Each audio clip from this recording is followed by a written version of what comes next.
Hello, everyone, and welcome back to another episode of the Two Footer Tackle podcast. I'm your host, Ari Stamatakos.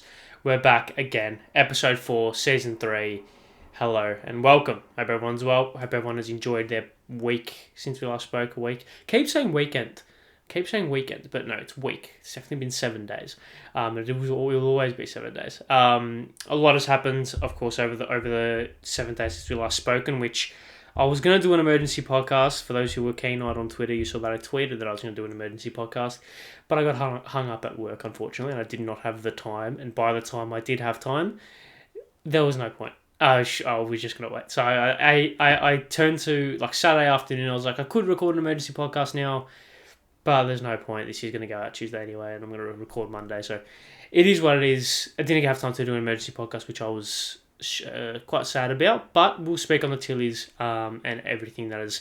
I feel like it's good to speak about the Tillies now in a little bit more of a retrospective manner, considering what's happened, so we can give our thoughts. But yes, of course, we are back. A lot has happened in the week. Women's World Cup has come to its beautiful crescendo, which we'll touch on. The Tillies were great as always. The Tillies were great as always, and we're going to speak about them. We're going to speak about Sam Kerr. What a marvel she is. And of course the legacy funding that has been brought out. So yeah, for those you know. Mason Greenwood, some things have come out regarding him for whatever reason. I hate speaking about it, but I feel like it's too big news not to. Neymar's made his move to fucking what's it called, Saudi Arabia. There you go. A minute in, and I've already just sworn for no reason. There you go. That's a new world record. Paqueta is going to be done, and Ivan Toney, and then we're going to speak about some other things that have happened as well. They're the main talking points. Let's crack in. Thank you all for watching, or thank you for tuning in last week. Make sure you subscribe to the Two Footer Tackle podcast on YouTube, notification bell, like it, all that good stuff, and then of course TikTok and Instagram, Two Footer Tackle podcast, Twitter, TFTPod, Linktree link in the bios of both Twitter and Instagram, all the social links, or all the audio platforms, Anchor, Google Podcast, Apple Podcast, Spotify, all the relative links are relevant, that's it. All the relevant links are in the description on YouTube. I think that's what we're plugging I need to do. It is. And follow me on all socials as well, at Ari Stamatakos on Twitter, TikTok, and on Instagram as well. That'd be nice. Follow me. Let's kick things off. We're going to touch on the Women's World Cup. I'm going to touch on the whole thing behind that before we move on to what's club football. I want to speak on the final. Let's speak on the final and also let's speak about the games that I haven't spoken about. So let's speak on the final, and then we'll touch on the Tillies, and then we'll touch on everything else. So yeah, the Women's World Cup has come to a beautiful crescendo. It was, of course, Spain 1, England 0. It was a really, really good tournament. Like a really, really good tournament. Narratives, drama, talent, skill, quality of football was superb. Was really, really good.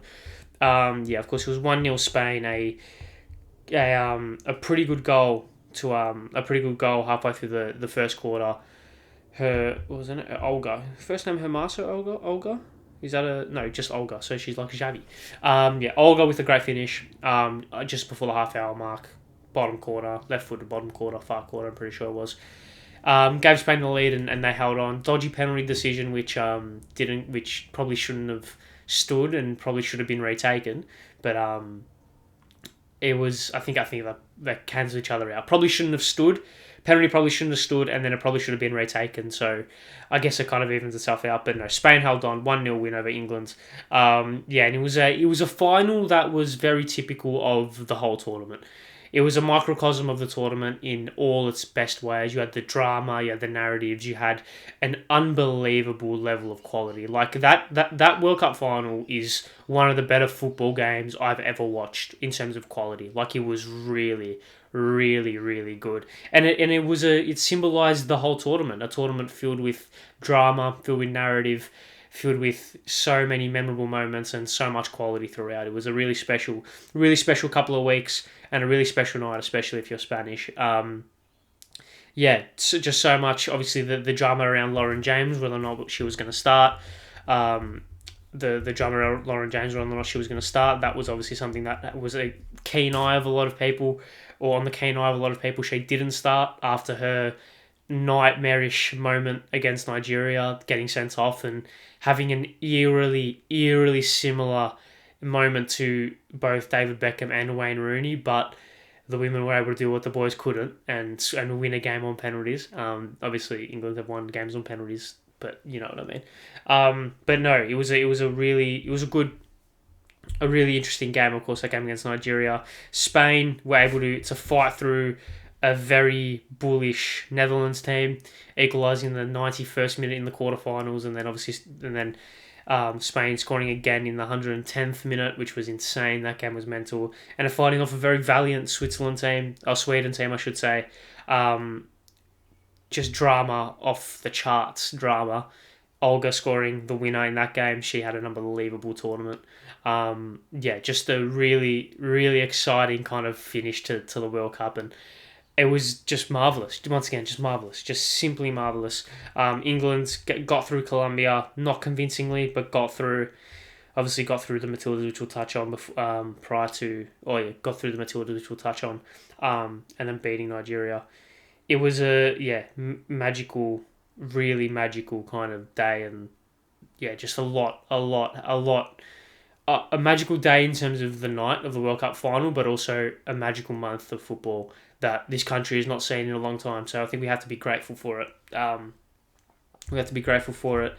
If we look at just so many storylines, so many narratives. Spain's quite dark storyline heading into the tournament with their coach and no one liking their coach and his history, but they won the World Cup. So what do you make of that? Like, he's probably a prick. He is a prick. But he's won your country a World Cup, and I'm not a professional footballer. I don't know the price I'd pay. I'd pay a pretty heavy price to win a World Cup, especially for my country. Well, that's who you win World Cups for. You can't win a World Cup for Olympiacos. You pay a pretty heavy price to win a World Cup, whether or not the players agree, I don't know. It's a really tricky situation. Obviously, the news about. If I'm not mistaken, I really don't want to get this wrong because I feel like it'd be very insensitive if I do get it wrong. But, yes, okay. I'm assuming this is correct because the ABC reported it. Spain's captain and Women's World Cup hero Olga Carmona learns about father's death after the World Cup final victory, obviously scoring the winner in the semis, scoring the winner in the final. Captain, arguably their best player throughout the tournament. Like another one of that storyline, which is just, I think, similar to, my mind wants to go back to Javier Zanetti after the Champions League final in 2010, something maybe around that, but just another one of those heartbreaking storylines that have come out of this World Cup. I'm sure, just obviously commiserations to her and her family, and what they're going through must be the most unimaginable of emotions, having just been arguably the best player at a World Cup tournament that your country has won and that you've led to victory, scoring the winner in the semi and in the final, only to learn about your father's passing mere hours later. Must be a really, really weird feeling. As my dog has just gone absolutely mental. That's 100% going to be picked up as well, so apologies for that. But just a lot around this tournament. Oh, she goes again. There's a lot around this tournament that it will be retold and will be immortalised in football. Like I said, the Lauren James situation is mental. The Sam Kerr situation, which we'll touch on. We'll touch on the ramifications of that. Obviously, what has happened in the final and post has been well publicised. But yeah, a really just overall sublime tournament and a sublime month of football, and an unbelievable advertisement for the game, an unbelievable advertisement for the women's game in particular. And if this hasn't got you hooked on football, if this hasn't got you wanting to watch WSL games, watch A-League women's games for those in Australia, watch the Women's League in your country, then I don't know what will, because a marvellous showcase of just really good football. Doesn't matter that they're women, doesn't matter if they were men, doesn't matter what they are, who they are, what gender they are. It was just superb football from start to finish. Yeah, we had some blowouts. We had a couple of 6-0s, a couple of 7-0s, but we also had some really good games. We had games decided by penalties, we had storylines, we had drama, we had unbelievable goals. Yeah, top quality tournament from start to finish.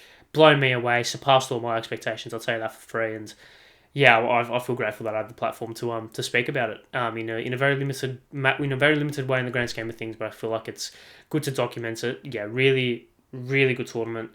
I'm very grateful that I'm very grateful for Australia's part to play, both on the field and off the field in this tournament. Record-breaking crowds, attendance figures off the charts, viewing numbers on TV at home off the charts. I think 4 of the top 5 most attended Women's World Cup games have been in this tournament. We were competing with the USA when it comes to attendance, and they're obviously the world leader in women's football. So, yeah, really proud of this country for the showcase we've been able to put on. Really, really happy to see the quality of football. And I know for me, it's definitely got me far more interested in the women's game. I already was naturally because it's football, and 22 dogs could be playing a game of football, and I'm sure I'd find the storyline and a narrative out of it. But it's got me hooked. Definitely got me hooked. So, we'll be definitely tuning into some more WSL games. We'll be definitely tuning into some A-League women's games, and I guess that also comes about from the story of the Matildas, which I think is a good segue. The Matildas, it just wasn't meant to be. It just wasn't meant to be. Heartbreakingly so, but it just wasn't meant to be. They did us proud, but you cannot say anything other than pure pride. The game against England, it ended 3-1. Going behind early, equalising through Sam Kerr and obviously conceding the 2 goals towards the end. A lot of overriding emotions. I feel like it's been good that I've been able to sleep on it a couple of times and have relived the moments, both the good and the bad, and have thought about it in my head, thought about the way I'm going to approach this. But yeah, just a really, really proud couple of weeks to be an Australian football fan. Just so much, just an overwhelming sense of pride. What they were able to do on Wednesday night, I think let's get the criticisms out of the way, because I feel like you have to, if you want to judge it objectively, you have to get the criticisms out of the way. And the defending, especially for the last 2 goals, was poor. The defending from Ellie Carpenter for the second goal for England was poor. I think she knows that. Everyone knows that. She's a far better player than that. Obviously, she's coming off an injury, so she probably wasn't at a 100% tip-top sharp shape, but she has to do better than that in that situation. She has to be able to be authoritatively enough, you know what I mean, to clear the ball away and to take charge of that situation.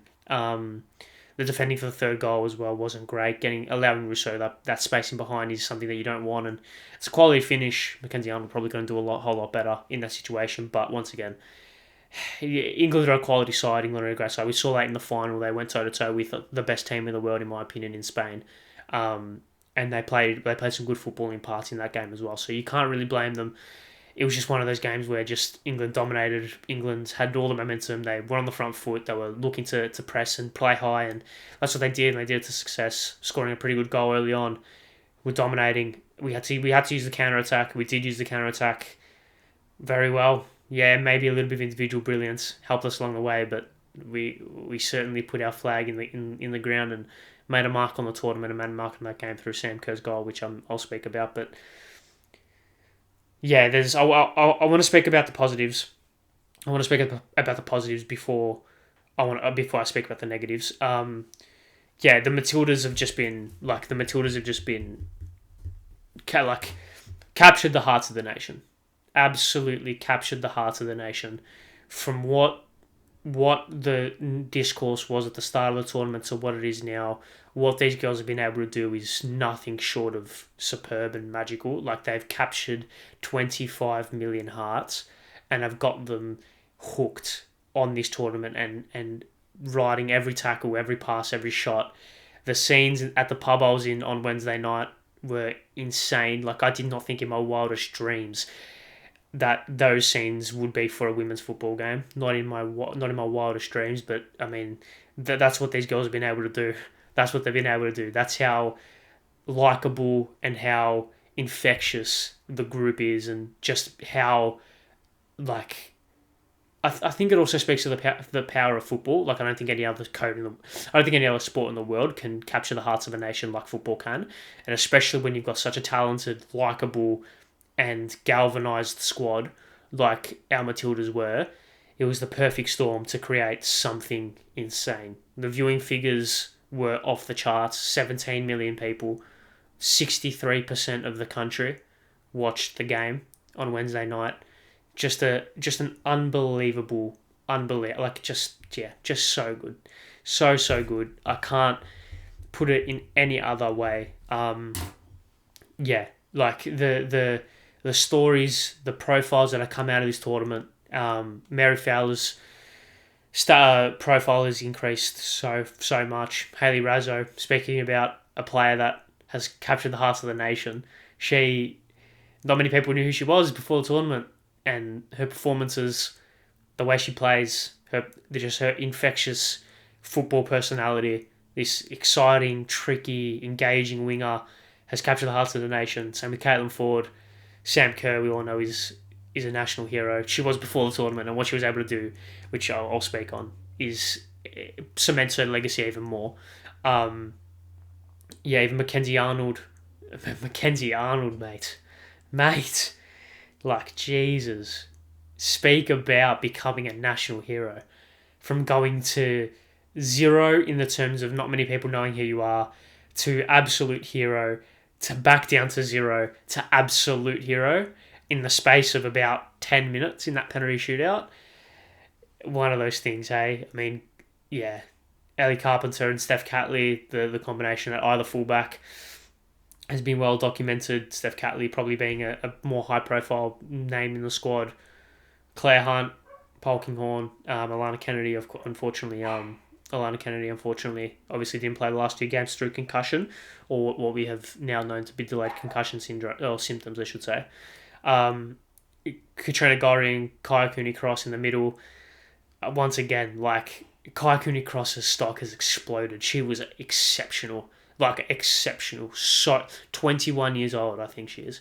21 years old, and to able to dictate a game, just be such an a dictator in terms of dictating tempo, and an enforcer in the middle, enforcing the tempo, just being an architect in the middle of the park at such a young age in such a high pressure scenarios, so admirable. Katrina Gorry as well, so good. And I mean, I think this country is going to fall in love with Mary Fowler and fall hard, because she is, if we haven't already, right? But she is, mate, when she gets the ball, time stops. She has the potential to be Sam Kerr levels, genuinely. Like, she has the potential to be Sam Kerr levels of good and exciting and influential.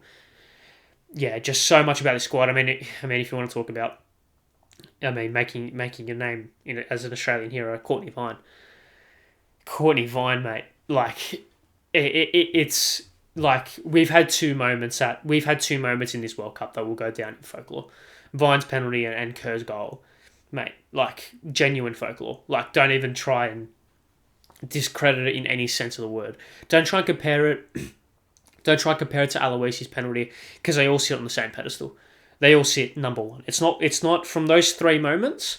It's not 1, 2, and 3. It's 1, 1, and 1. That's how you rank them, right?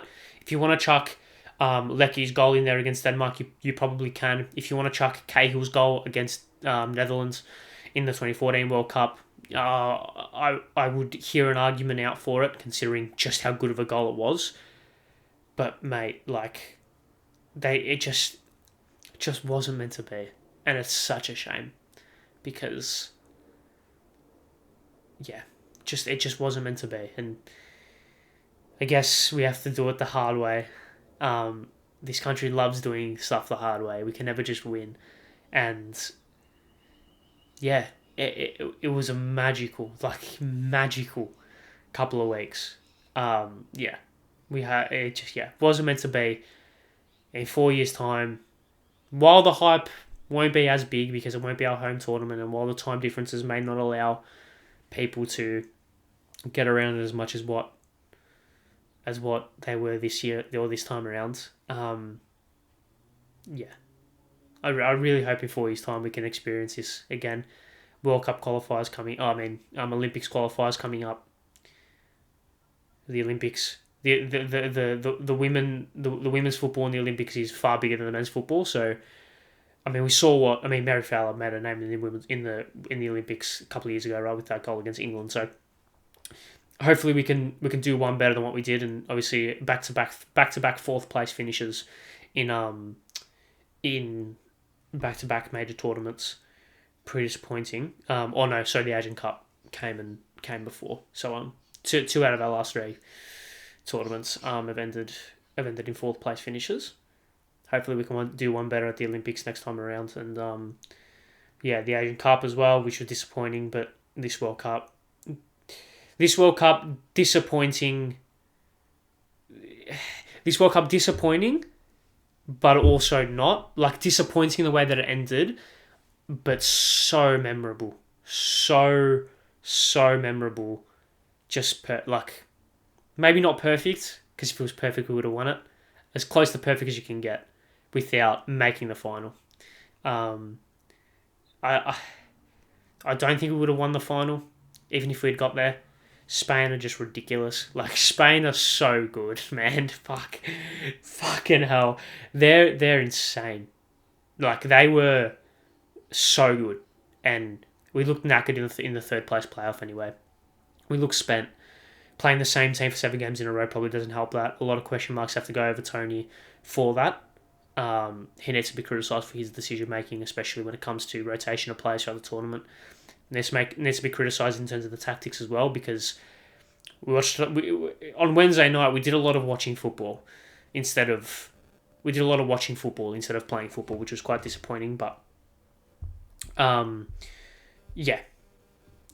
disappointing in the way that it finished.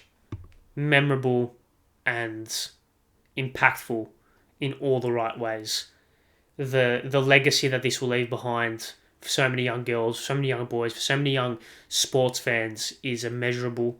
It's the biggest tournament this country's ever had. It's the biggest couple of weeks this country's ever had, full stop, when it comes to sporting. It smashes the Olympics out of the park. I don't even care.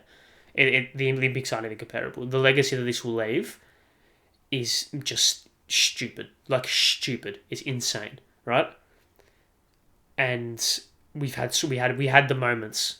We had Vine's penalty. We had Kerr's goal. So many moments that will live in memory for this country and will leave a big, big legacy. The Matildas have made the country so proud. And seeing so many, the impact this will have on so many young boys, so many young girls who want to now, imagine how many kids in the playground want to be Sam Kerr after seeing what she did on Wednesday. Want to be Courtney Vine after seeing what she did on Saturday. The previous Saturday, I should say. Want to be Hayley Raso for what she was able to do in the group stage. Want to be Kaya Cooney-Cross for how well she played in the tournament. How many people are going to wear gloves when they play football because of Mary Fowler? How many young girls are going to be wearing ribbons in their headband because of Hayley Raso?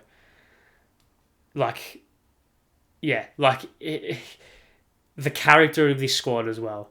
There's this lovable nature about this squad that makes a lot of things a lot easier to connect and a lot easier to engage with. Subsequently makes the impact far greater because of just how likeable this squad is, in my opinion. I don't know if people share the same sentiment, but you can't help but just want these girls to just do well in every possible aspect. Even though as a Chelsea supporter, Catley and Ford are now the enemy, Fowler's now the enemy.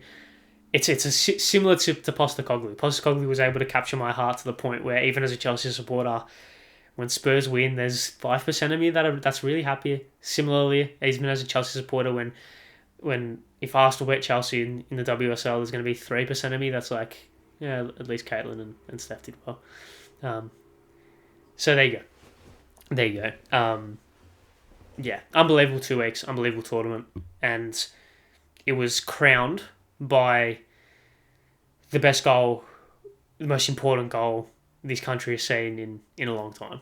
Sam Kerr's goal, like, that moment is just, I don't even know. I don't even know. Like, Sam Kerr's, like, I can't even describe it. I have no words. Like I said before, Sam Kerr's goal is immediately put on the pedestal as one of the best sporting moments his country's ever seen. Like, that goal is stupid. Stupid. Absolutely stupid. It's not... This is what it is. This is why I'm so passionate about this, is because it wasn't just a goal. Like, you take Sam Kerr out of that. Let's just say we're 2-0 down against England. It's the 81st minute. The ball gets whipped in by Cooney Cross.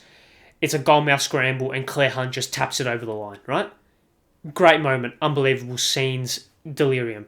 It's not a where were you when moment, with all due respect to Claire. But when Sam Kerr picks the ball up on the halfway line, drives 20 metres, has a ping from 30 yards and smashes it top corner to equalise just on the hour mark in the semi-final of a World Cup, it's beyond comic book stuff. Like, regardless of how the game ended, it's comic book stuff. It's one of the best moments I've ever experienced as a sports fan. Not even as a football fan, as a sporting fan. It's up there with Lecky in Qatar. I don't care. I actually don't care about anyone else's opinion, because for me, it's right up there. It's probably past it. It's up there with Aloisi's penalty. It's up there with Vine's penalty not long before. It is one of the best moments this country has ever had. Like, people do not understand. Australia, a country with 25 million people, that is not a footballing country, right? Notoriously. I think it is, but for the sake of the argument, it's not really a footballing country. It historically hasn't been anyway. I think it is, and I'll forever say that it is. But, yeah, for the sake of the argument. It's one of the best football players in the world, carrying a nation on her back after being injured for the first 2/3 of the tournament, coming back for the semi-final and scoring one of the best goals you'll see in a World Cup semi-final to drag her country level against a team that is probably better than us. It's like I said, it's comic book stuff. It is genuine comic book stuff. Like, Sam Kerr is the best Australian athlete.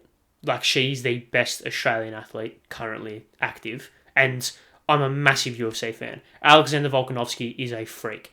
He's probably second. But what Sam Kerr was able to do, after how she was able to draw such emotion out of an entire country, it's incomparable. It's incomparable, and that probably has something to do with just how good of a sport football is. But it's incomparable. The greatest athlete we've got right now, and arguably the greatest athlete we've ever had. Just, like, I don't care. I genuinely don't care. I don't care. Like,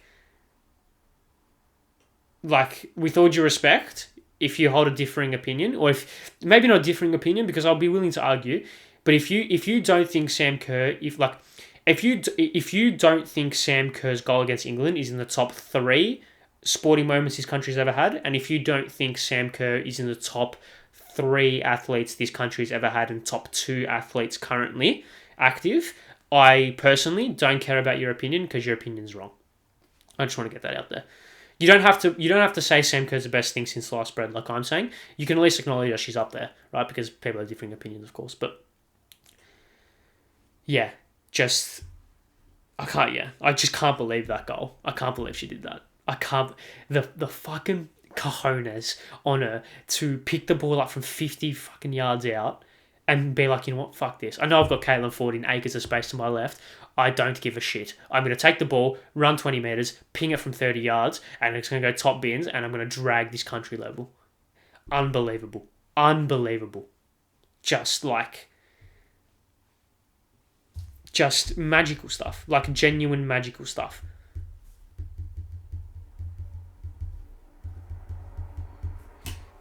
Genuinely magical. Like, unreal. So good. She's a freak. Okay. This is going to be a long podcast. It's going to be mainly Women's World Cup based because I've spoken about the pros. Let's speak about the cons. Let's speak about the cons, shall we? I feel like we have to. We have to acknowledge it. So, despite just how magical the last month has been for this country, the mainstream media continue to kick football back down to where we belong, according to them. Despite just how good the Matildas have been, just despite how much they've captured the nation, most of the mainstream media reported some fan violence at Fed Square, or etc., linking everything back to what happens in the Melbourne Derby back in November, whatever, right? I can't be bothered. Like, I'm genuinely so tired. Like, if the bias of the media and it boggles my, it staggers me. It staggers me. I thought we have gone past it. I thought the days of Sheila's Wogs and Pooftas have gone past us, genuinely, because it's 2023. It's not only 2023, but it's a timeline in which 2005 against Uruguay happens, 2015 Asian Cup tournament happens on home soil and we won it. The 2023 World Cup happens, and the 2022 World Cup happens, and the 2023 World Cup happens.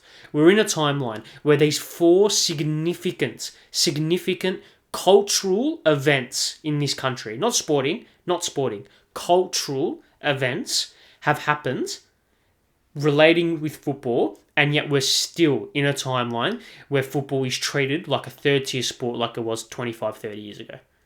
For what reason, I don't know. If you cannot see just how profitable football, both monetarily and culturally, can be to Australia, I genuinely feel so sorry for you. I genuinely feel so sorry for you. I love AFL, massive AFL fan, right? Like, yeah, I live and breathe it.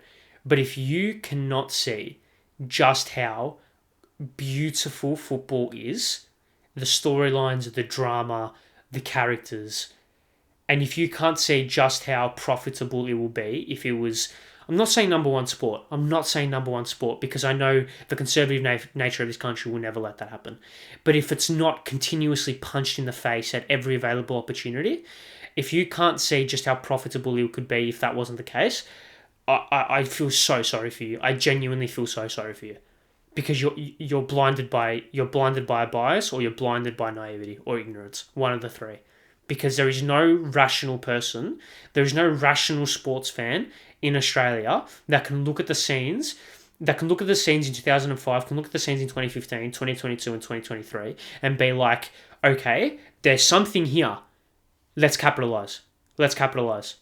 And not only is there something here, because it's not like football is this unexplored, weird sport that isn't really played around the world. It is the best sport in the world in every single other country, barring America.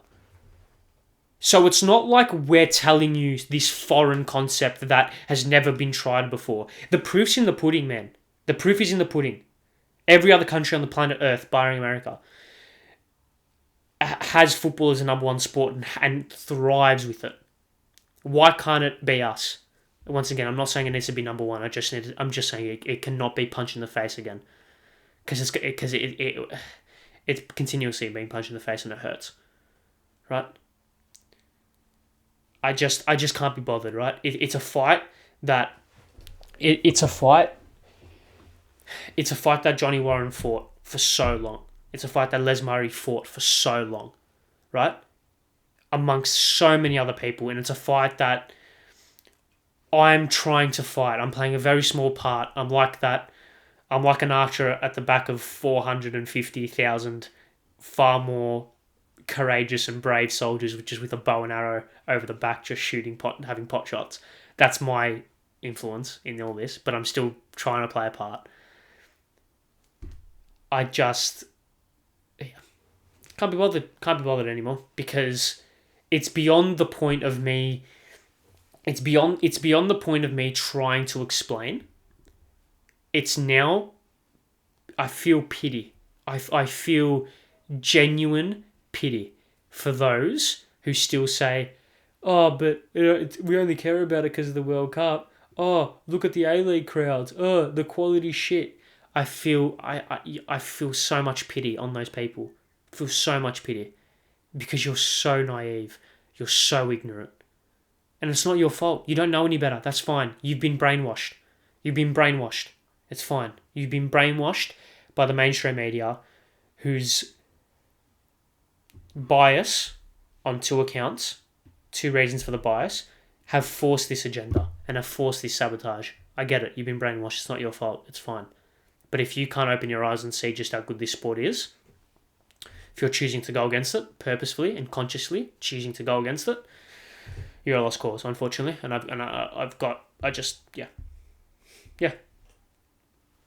Just shrug.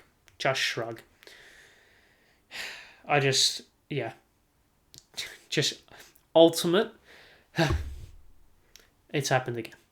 And obviously, the Women's World Cup being on home soil and what the Matildas are able to do, people have been crying out for funding. And the federal government, I think, has announced funding for sporting. The Queensland government has definitely announced funding.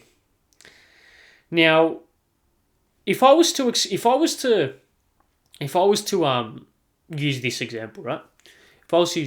So if I build a house, right? If I build a house and it's the best house in the world, in every facet, it's the best house in the world.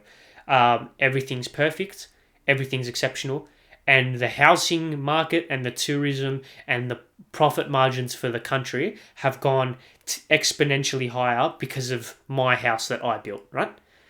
All fine and dandy. And people who like my house go to the powers that be and say, "Hey, you should give this guy more money so he can build more houses." Right? So we can get more money into the country and we can get more tourism and we can become a richer and better country. Great. And then subsequently the powers that be go, "Okay, we will give this guy funding, but we're going to give builders funding, not me, builders in general funding, and we're going to give builders 20 million funding, but we're going to give this guy $10." Why? I did it. I built the house. I did it. That was me. I built the house. I've attracted all these people. I've made this country richer. Why are you giving money to other people when you should be giving it to me so I can keep doing this? Right? It's not me saying, how good am I? It's me saying, if you want this country to be richer, if you want the same thing to happen again as what happened before, you should give me money because I was the one that did it. These other people haven't done it. I was the one that did it, so why aren't you giving me money? For no reason, right? That whole spiel is essentially what the funding has been like for football for so long. And it's another example today, or over the last week or whatever. The Queensland government in particular have announced legacy funding, in which I reckon about 3% of the pie has gone actually to football, and even less of a proportion has gone to women's football. Now riddle me this, right? Riddle me this. I'm not an expert. My IQ is probably not that high. I'm not Albert Einstein. I feel like I'm quite smart, but I'm not smart. I'm not the sharpest tool in the shed, right? But riddle me this. If the football Women's World Cup has broken TV records, not sporting records, TV records. Most viewed thing on TV ever in this country, ever in this country. And has smashed attendance records, 75,000 at countless games, right? Has become the most attended World Cup ever. Has brought in stupid amount of money in tourism, in all those fancy words that the government like to use when they talk about bringing in money, right? Smashed numbers, right? There's so much green on the accountancy board or whatever, so much green. The treasurer's loving it. So the fact that the Women's Football World Cup did that, riddle me this, how can, of, let's just say 20 million, 3 million, so 1.5% of it, no, 15%, no, 1.5%. I'm not good with maths. I'm not good with numbers. Whatever the percentage is of 3 million of 20 million. I don't even know. I've lost my train of thought. Okay. So yeah, riddle me this. How can, of $20 million, only $3 million go to football in general and less go to women's football? Explain to me how that works. Please explain to me, because I'm obviously stupid. Because my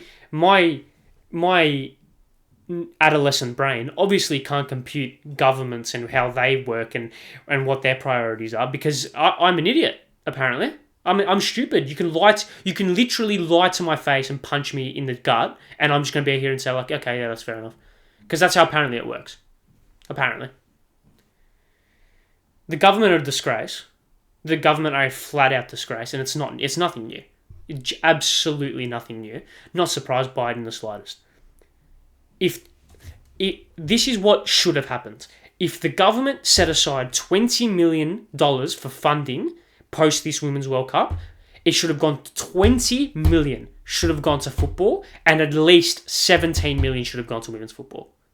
I don't care. That's what should have happened. Right? Forget about the lack of funding post Men's World Cup, which should have fucking splashed cold water in the face of the government before. Forget the fact that they've put in no funding to the APL, which I know is a different story because they're a private company, but still, not even any help. No help at all. Fend for yourselves, because the APL are run beautifully.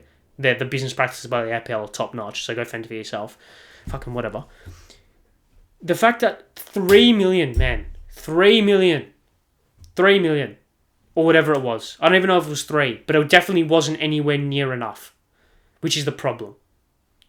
But once again, not surprised, and I'm not even letting myself be emotionally hurt, despite what it might look like. I'm not letting myself be emotionally hurt by this anymore, because I don't care.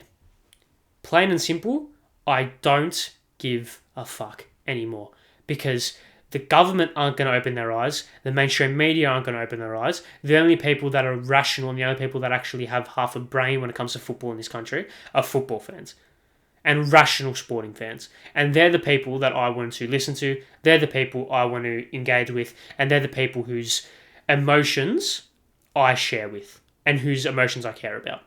Not the governments, or the actions I should say as well. Not the governments, not the mainstream medias. They can go fuck themselves for all I care. Honestly. I've very rarely been this angry, and the fact that I'm this angry after arguably the greatest ever 3-week period this country's ever seen when it comes to sport says a lot about what the true intentions behind a lot of very powerful people in this country are. Whether it goes from politicians to government figures to mainstream media people to whoever. Says a lot. And I know a little 19-year-old man, I should say, screaming at his camera in his study in a house in the eastern suburbs of Melbourne isn't really going to change a whole lot. I'm fully aware of that. But who really gives a fuck at the end of the day? I'm just venting. I'm just venting. Yeah.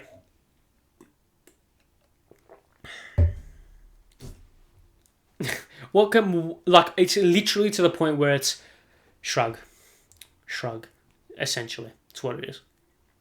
So, yeah, I don't know how I'm going to clip this up, whether or not it's going to be... Yeah, I don't know how I'm going to clip this up. Whether or not it's going to be a clip, whether or not I release this as a separate podcast. I feel like I might, actually. No, I didn't expect about it for that long. It's only been 45 minutes. And half of that was speaking about the World Cup in general. But yeah, I'm going to take a break. I'll be back when I come to my senses, when I settle down, when the fog clears, and we can speak about Mason Greenwood. Oh, great, awesome. Football's great, isn't it? Jesus Christ.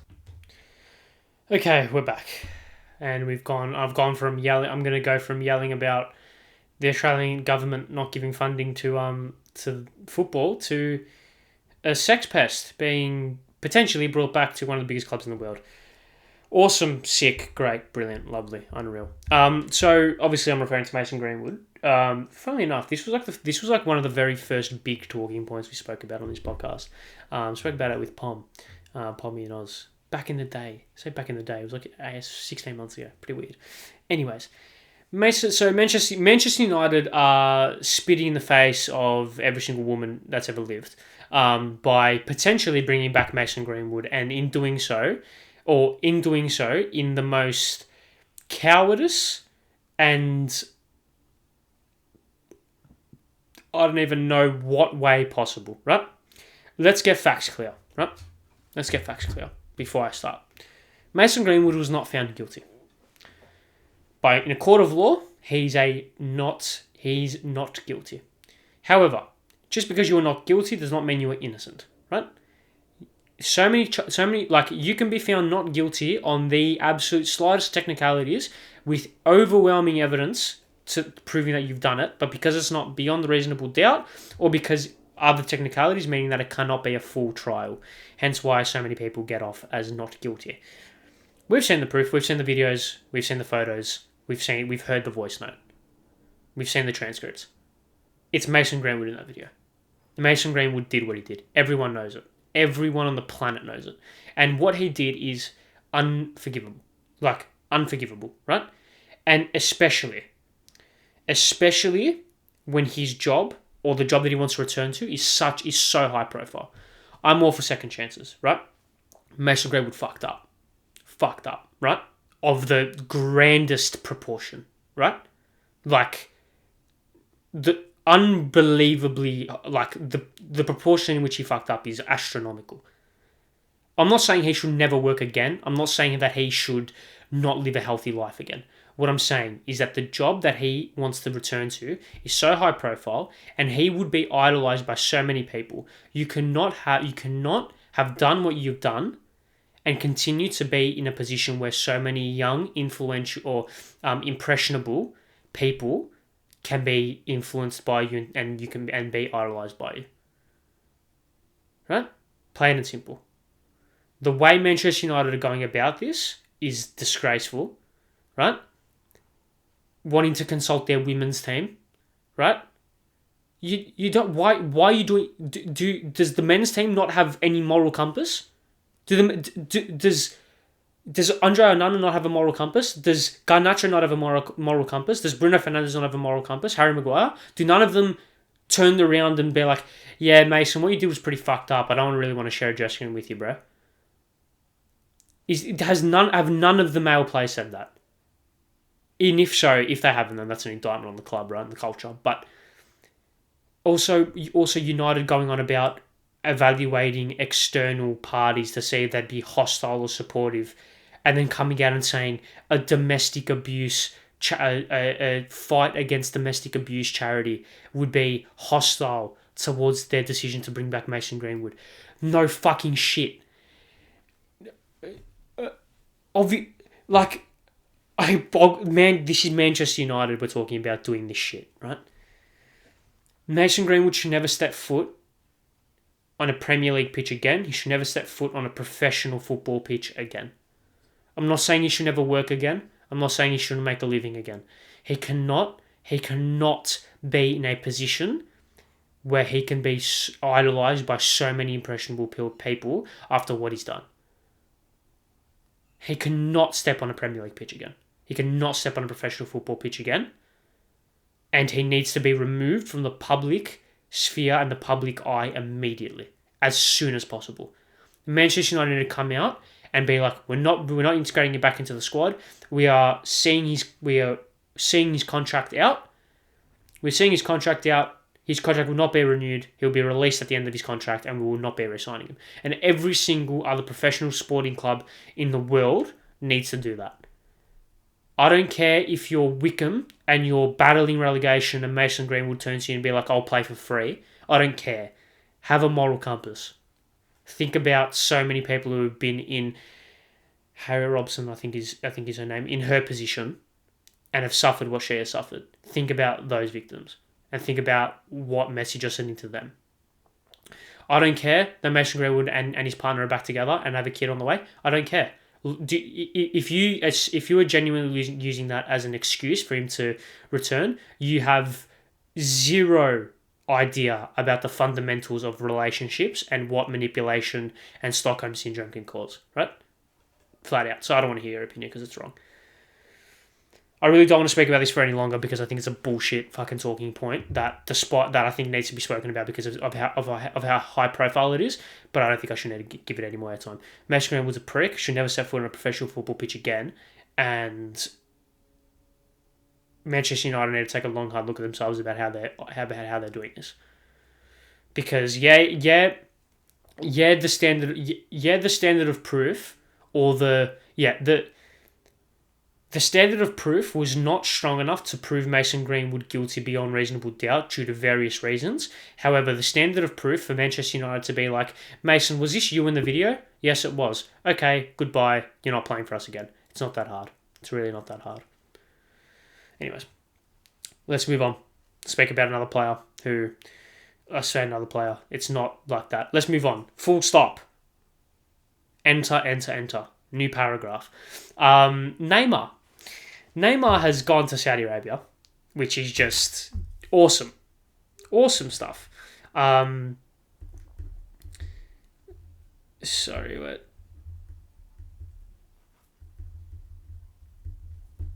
I just need to produce for my editing self. Neymar has gone to Saudi Arabia. I can't be bothered who to figure out he signed for. He flew from Paris to Saudi Arabia on a Boeing 747. Just mental. Look, I like Saudi Arabia. It's happened now. It's past the point of all return, and the game's fucked. The game's gone. Like the game. Sorry. The game's gone. Game is absolutely gone. It was gone when Ronaldo left, to be honest, and now it's just another nail in the coffin with Neymar going. It is what it is. He can enjoy his $750 billion or whatever he's going to be on because it's absurd money, and I don't blame him for leaving in the absolute slightest. But it just is what it is. He's probably one of the biggest wasted potentials football has seen. Like, he had the ability to be Messi and Ronaldo levels. He was that good at such a young age. I think the move to PSG hurt him. I think that was the wrong move at the wrong time. He wasn't ready to take the mantle as being the number one guy. He needed to be second fiddle for a couple more years to gain the experience and to gain the mental, the mental resilience to go on and move on to be the number one guy. I think it was a wrong move at the wrong time. Wasted potential. Still had an unbelievable career. Like, Champions League winner, won countless leagues. Still a very, very decorated and very, very respectable and good career. Wasted potential, though, in my mind. And it's a shame because he was so good for so long. And he's now going to be kicking around with Ronaldo and Kante and Aymeric Laporte in Saudi Arabia or whoever else is going. So there you go. But, he's also going on a Boeing. Flew from Paris to Saudi Arabia in a Boeing 747, and yet I have to drink my Macca's frozen Cokes out of a paper straw because plastic straws are bad for the environment. Yet this bloke can charter a commercial airline to take 3 people halfway across the world. What world are we living in, man? What planet? I just want to drink my frozen Cokes with a plastic straw. I just don't want my straw to disintegrate in my drink. And this guy can fly a commercial airline halfway across the world for 3 people. No worries, bro. No worries. Anyways, Neymar, good on ya. Hope you earn a lot of money. Let's finish things up and let's speak on Paqueta. Lucas Paqueta. might have an Ivan Toney situation. So this thing floated around on Twitter. I say floated around on Twitter. It was announced that Lucas Paqueta's under investigation for he's under investigation for gambling, right? And for sorry, let me find the tweet. Okay. So yeah, Lucas Paqueta is under investigation because of some suspicious bets made on the 12th of March 2023 in a game between West Ham and Aston Villa Aston Villa, I think it was. The bets included Lucas Paqueta to get booked. This Rob guy on Twitter tweeted before the game had started, "I find it very strange that Paqueta is 8 to 11 to be booked today. A player with only 3 yellow cards this season is odds on to be booked for West Ham today. Surely there's something going on there." Oh, how right he was. I've seen the yellow card. It's sus. It's really sus. Like it's sus. Why do footballers need to bet? I don't get it. Like, I know they're surrounded by betting and it's almost... You can't almost blame them, right? Because it's practically Stockholm Syndrome at this point. But why do footballers need to bet? Lucas, you're on like 450 grand a week all up, including sponsorships. Like, surely you can just buy whatever your family wants you to buy them, right? I don't get it. Like, I don't get it. Like, the yellow card is sus. Like, the yellow card is so suspect. Like, it's real. Yeah, this when you add all the context surrounding it, it's really like, oh yeah, that makes a lot of sense as to what about the reports. But whether or not something comes of it, I don't know. Obviously, Ivan Toney's been suspended for 6 months, so there's precedent for this.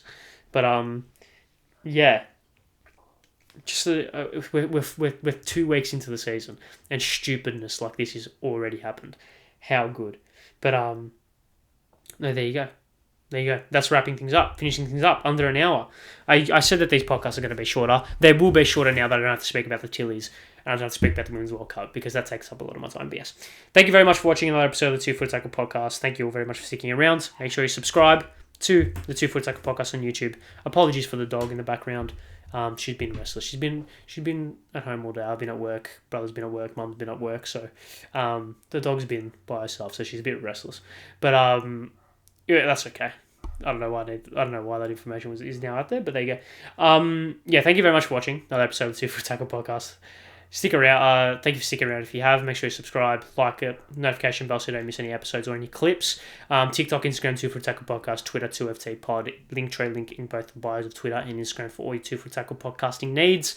Anchor, Spotify, Google Podcasts, Apple Podcasts, 2 Foot Tackle Podcast. So go give it a 5-star rating, a follow, subscribe, all that good stuff. It does mean the world. Even if you watch on YouTube, make sure you go to the audio platforms as well. It does mean the world. But yeah, thank you. Yeah, see you next week. Arrivederci. Sure. A lot of people I know have just come back from Europe, so ciao. Is that another thing you can do? Or, yeah, ciao. All right. Goodbye, everyone.